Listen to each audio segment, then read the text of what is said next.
ہم جس چیز کی تیاری کر رہے ہیں اس کا وقت سے پہلے اگر تم نے غلط استعمال کیا تو اگلی زندگی تمہاری برباد ہو جائے گی، تمہاری فیملی لائف کامیاب نہیں ہو سکتی۔ ابھی تم پھول نہیں بن سکے، ابھی تو تم کلی کی شکل میں ہو، ابھی تو ہم تیاریاں کر رہے ہیں تاکہ تمہارا جسم مکمل تیار ہو جائے۔ اگر آج ہی سے تم غلط راستے پر پڑ گئے، اگر تم نے افیئرز جوڑ دیے اور اگر تم اسی چکر میں گھومنے لگ گئے تو نتیجہ کیا ہوگا؟ تم برباد ہو جاؤ گے۔ یہ جو ٹین ایج کی زندگی سٹارٹ ہو جاتی ہے، اس ٹین ایج کی زندگی میں انسان کو بڑا مزہ آتا ہے، لڑکوں کو بڑا مزہ آتا ہے لڑکیوں سے باتیں کرنے میں، اپنی بہن سے باتیں کرنے میں مزہ نہیں آئے گا جتنا اجنبی لڑکی کے ساتھ، اپنی ماں باپ کے ساتھ، اپنی بہن بھائیوں کے ساتھ ویڈیو کالنگ میں تم مزہ نہیں آئے گا جتنا اس کے ساتھ ویڈیو کالنگ میں مزہ آئے گا۔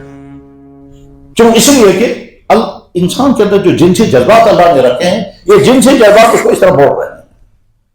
اللہ اور اللہ کے نبی فرما رہے ہیں یہ جو تمہارے اندر پیدا کیا جا رہا ہے اس کی بڑی اہم ضرورت ہے، وہ آگے تمہیں ابھی اس کو کنٹرول کرو۔